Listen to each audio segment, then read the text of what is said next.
Thank you, Hayden. I'll do three older ones from my book.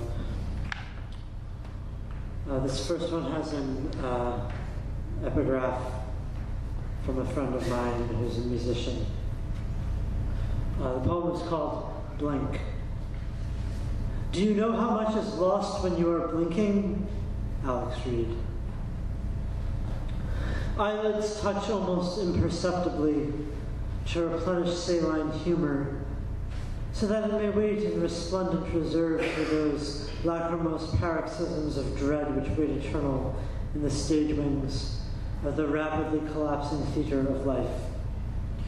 He who tests the bounds of ephebophilia through pencil sketches on lined sheets of notebook paper finds himself drenched in these tears as they have been outlined, as he creeps through the dusk on the way to an apartment which is only ever inhabited by one.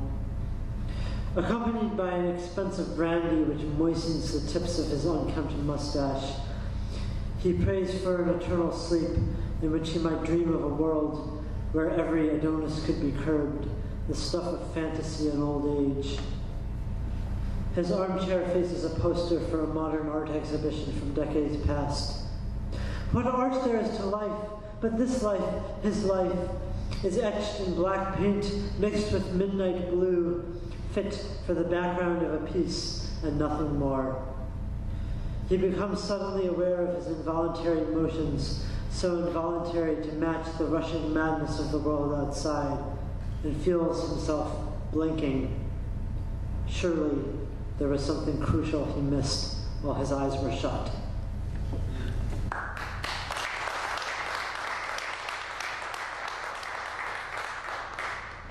Thank you. Someday, but not today. Someday, but not today, the canonization of flowers will transform the religion of the earth until rocks become oracles again and we all kneel in prayer, naked to the cleansing energy of the mountain air. Someday, but not today, silent car neuroses will burn in the kiln as ancient darkrooms are at last flooded with light and the ruination of memory is completed.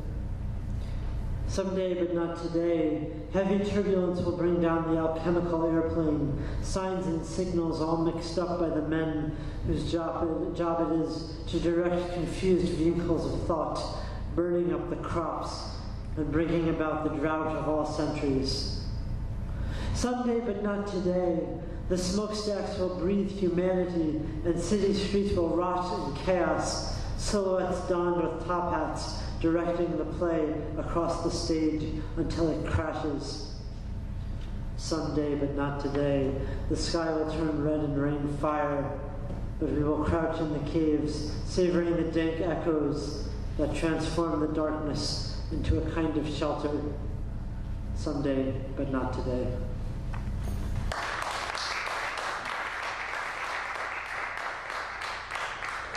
And the last one, the orthographers. Concerned but not panicked, I ponder the obsolescence of imagination. This table is surrounded by empty chairs and scattered with blank paper.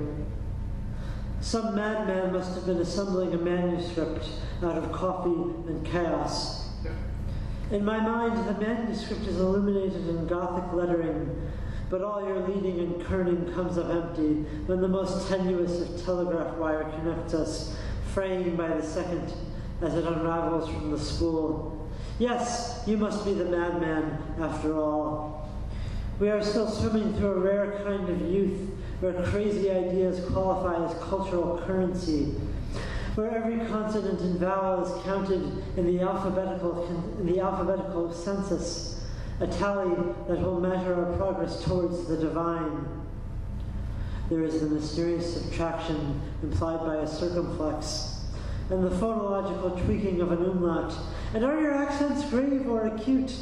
Dare I bring the thorn and ed out of extinction?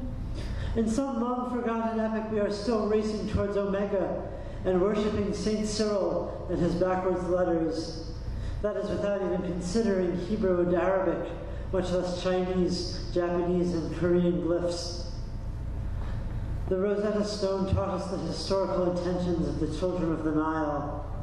Concerned but not panicked, I ponder the obsolescence of imagination. I'll leave this table for other folks who might be able to inhabit it with ideas that would deserve being set in type, and I'll relax where intellect is no longer necessary, and I can close my eyes in the perfection of ignorance. Thank you.